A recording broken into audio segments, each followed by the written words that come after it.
ठीक है। आज मैं जो वीडियो बनाने वाली हूँ इसी टॉपिक पे है कि जब लेडीज़ का ऑपरेशन हो जाता है तो उनके मन में बहुत सारी धारणाएं बनने लगती हैं, बहुत सारी आशंकाएं बनने लगती हैं।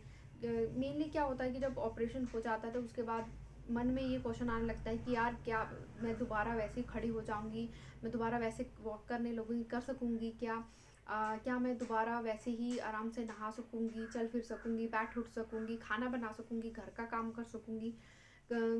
और ये भी एक तरह से लोगों के मन में डर बैठने लगता है कि यार बच्चा रोने लगा है तो बच्चे की केयर कौन करेगा, ठीक है, क्या मैं इस बच्चे की केयर खुद से कर सकती हूँ।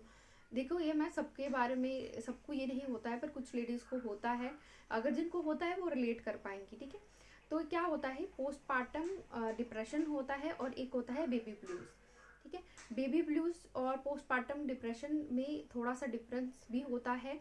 तो आज मैं आपको थोड़ा सा इसके बारे में बताना चाहूँगी। अगर आपको इसके बारे में और जानना होगा तो आप कमेंट कीजिए, मैं इसके बारे में विस्तार में एक और वीडियो बना दूँगी।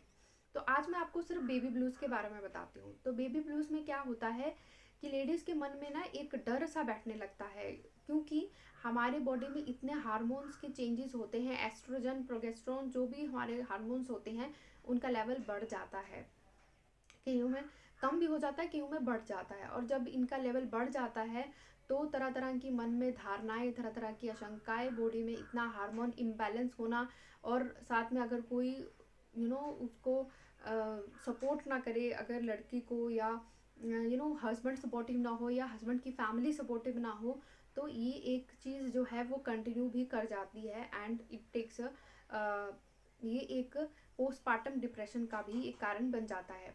तो बेबी ब्लू में और पोस्टपार्टम डिप्रेशन में एक ही डिफरेंस होता है कि जो बेबी ब्लूज होते हैं वो प्रेगनेंसी, जब डिलीवरी हो जाती है उसके 2-3 वीक के बाद या एक मंथ बाद ठीक हो जाता है, क्योंकि उस मदर को लग जाता है, पता है कि कैसे बच्चे की केयर करनी है, अच्छा ऐसे करना है। धीरे धीरे आजकल तो नेट पे हर चीज़ अवेलेबल है, हर चीज़ आपको बताएगी है, कैसे कब बच्चे को कैसा खाना खिलाना चाहिए, कैसे बच्चे की केयर करनी चाहिए, तो इजीली अवेलेबल है। पहले तो ऐसा होता भी नहीं था, ठीक है। तो अगर बेबी ब्लूज अगर किसी को हो जाते हैं तो उस टाइम पे अगर आपको लग रहा है कि अगर कोई लेडीज़ जो है बिना मतलब के रो रही है, या जिनका अभी अभी ऑपरेशन हुआ है, अभी भी डिलीवरी हुआ है, बिना किसी कारण से चुप रहती है, अचानक से रोती रहती है बिना किसी कारण से, और चिड़चिड़े भी रहना, बहुत ज़्यादा चिड़चिड़ापन, बहुत ज़्यादा गुस्सा भी आता है, ठीक है। तो वो एक साइन होता है बेबी ब्लूज़ का, ठीक है। क्योंकि उस टाइम पे बहुत ही ज़्यादा, इतना ज़्यादा हार्मोन इम्बैलेंस होने से, ठीक है, ये लेडीज़ में इशू होता है। फिर उसके बाद अगर इस चीज़ को समझा ना जाए, उसकी लड़की को या जो लेडीज़ होती है जिसको बेबी हुआ है उसको समझा ना जाए, उसको उल्टा ये बोला जाए कि अरे इसमें ये तो देखो कैसी है, इन्होंने ही बच्चे पाले हैं, हमने तो बच्चे पाले नहीं हैं, या कुछ तरह की जो बातें बोली जाती है हमारे समाज में लेडीज़ को, वैसी धारणाएं और वैसी बातें बोल बोल के उसको एक तरह से एकदम उसको ऐसे कैविटी में डाल देते हैं, क्योंकि अब उनकी खुद की सोच छोटी होती है तो वैसे ही इस कैविटी में डाल देंगे। या किसी ने अपने ज़माने में या उनके साथ वैसा हुआ है, वो भी दूसरों के साथ वैसा ही करते हैं, ठीक है। मैक्सिमम मेरा ये एक्सपीरियंस रहा है लाइफ का कि जिसके साथ जैसा होता है उसको लगता है कि ऐसा ही किया जाना चाहिए। तो मैं भी आपके साथ यही मतलब आपको ये बोलना चाहूँगी कि अगर आपने जैसा फेस देखा अपनी लाइफ में, आगे चल के आपका अगर बेटा है और उसकी वाइफ आती है तो आप ये मत कीजिए उसके साथ कि उसकी जो वाइफ हो, जब उसको बच्चा हो जा रहा है तो उसके साथ ऐसा व्यवहार ना करें, ठीक है।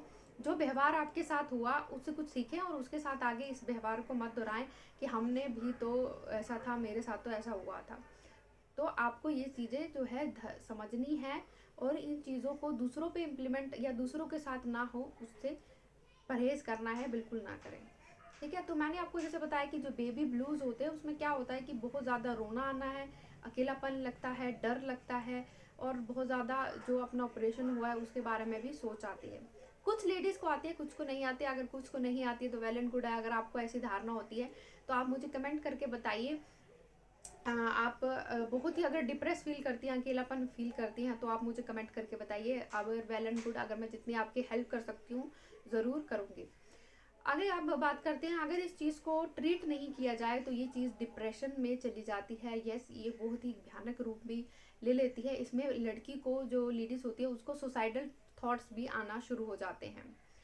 ये चीज़ जो है सब लोग नहीं समझ पाते हैं, कुछ के लिए ये कहते हैं जिसके ऊपर बीती है उसी को समझ में आता है, ठीक है। तो ये चीज़ें सब नहीं समझ पाते। तो ये थिंकिंग जो छोटी सोच के लोग होते हैं, या जिनको लगता है कि ऐसा कुछ होता नहीं है, हमारे वर्ल्ड में या हमारे इंडिया में जो हर चौथा बंदे को डिप्रेशन है, पर हम इस चीज़ को ओपनली नहीं बोलते, क्योंकि डिप्रेशन एक वो बहुत बड़ी बीमारी नहीं है। It's a thought of think. अगर आप उससे बाहर आ जाते हो थोड़े दिनों बाद, तो वो लगता है कि वो क्या था, दैट्स अ बैड टाइम। हर किसी का एक बुरा समय होता है, और हमें जीवन में अपने बुरे समय से सीखना है। तो आपको, मैं लेडीज़ को यही बोलना चाहती हूँ कि अपने बुरे समय से सीखिए और उससे आगे बढ़िए, ठीक है। अगर आप अपने जीवन में कुछ और सीखना चाहती हैं, कुछ आगे बढ़ना चाहती हैं, मैं जल्दी ही कुछ ही लॉन्च करने वाली हूँ, अपना नया चैनल लॉन्च करने वाली हूँ, जिसमें अब मैं लेडीज़ की हेल्प करना चाहती हूँ, क्योंकि मैं सिर्फ ये चैनल नहीं करती हूँ, इसके अलावा मैं बहुत सारा अपना खुद का काम भी है, जिसमें लोगों को मैं कोच करती हूँ। तो अगर आप अपने जीवन में कुछ डायरेक्शन नहीं मिल रहा है, आपको लग रहा है कि मुझे कुछ या तो आपने इतनी अच्छी पढ़ाई की है, जो इंजीनियरिंग की है, या किसी चीज़ स्टैटिस्टिक्स में पढ़ाई की है, मैथ्स में पढ़ाई की है, तो ज़रूर मुझे कांटेक्ट करें। इसी चैनल में आप मुझे कांटेक्ट कर सकती हैं, और मैं आपको ज़रूर जो है ट्रेन करूँगी, जिससे आप जो है नेक्स्ट अपने लिए घर बैठे ही कैसे काम कर सकती हैं। तो अपनी होप ना खोइए, होप के साथ होप होता है।